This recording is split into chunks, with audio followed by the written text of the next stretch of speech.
Welcome to IFAStories, where ancient wisdom meets modern storytelling. Step into the sacred world of Ifa, the Yoruba spiritual system, where every tale carries the power of divination, destiny, and deep cultural insight.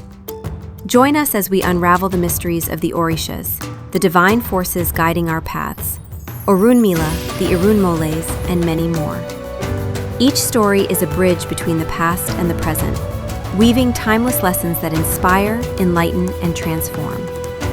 Embrace the wisdom, honor the tradition, and journey with us into the heart of Ifa. Subscribe now and let the stories guide you. To explore full Yoruba stories, Ifa teachings, and ancestral wisdom, visit our website, www.ifastories.com. Step into the sacred path for more resources and information. Ogbe-Iwori proves that a dead animal cries louder than a live animal. Ogbe-Iwori was born as the son of an Ifa priest. As a child, he was often gathering crowds around himself, and he was unwittingly made the head of such gatherings. Even without formal training, he was able to assist his father in his Ifa art and practice. His proficiency as a young Ifa priest was quickly acclaimed, and it was soon realized that he was born for greatness. When he grew to be a man, he established an abode in the town of Ìlú-Àjòjì in Oyo State of Nigeria. His house soon became the venue for the weekly meetings of all the Ifa priests in the locality. He was the youngest of the lot. Meanwhile, it was time for the annual festival, and the conference had decided to use a 3-year-old goat for the ceremony. The young Ogbe-Iwori suggested that it was better for them to use a dead goat for the ceremony because its cry was louder than that of a live one. The suggestion annoyed the elders, who could not understand the rationale behind it. The ensuing argument was resolved by asking Ogbe-Iwori to come with his dead goat on the festival day, while the rest would bring live goats for the traditional sacrifice. On getting home, Ogbe-Iwori consulted Ifa, who asked him for sacrifice with a goat which he was to unskin to dry. He was to make a drum with the skin of the goat when it became dry, and to take the drum to the venue of the festival on the scheduled day.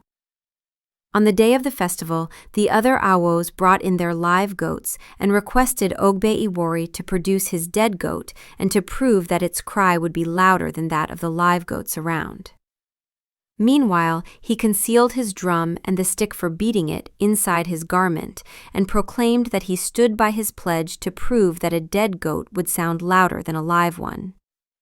At that point, the Ojugbona, the priest who kneels down to offer sacrifice to Ifa, reminded the awos that the festivity had to commence with the offering of a he-goat to Eshu in accordance with tradition.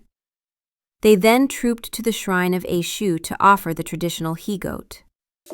As the other awos were going through the Eshu ritual, Ogbe-Iwori began to beat his drum in a low andante.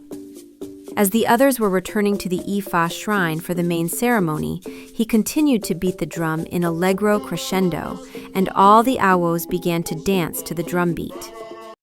It then came to the time to offer the live goat to Ifa. He was again enjoined to produce his dead goat, and he promised to do so after the live goats had been slaughtered. As the goat was being slaughtered, he continued to beat the drum to the melody of the traditional songs of offering being chanted by the awos. The singing and dancing which followed was so melodious that everybody forgot about his dead goat. It was the Ojugbona who finally remembered to ask him to produce the dead goat to complete the ceremony.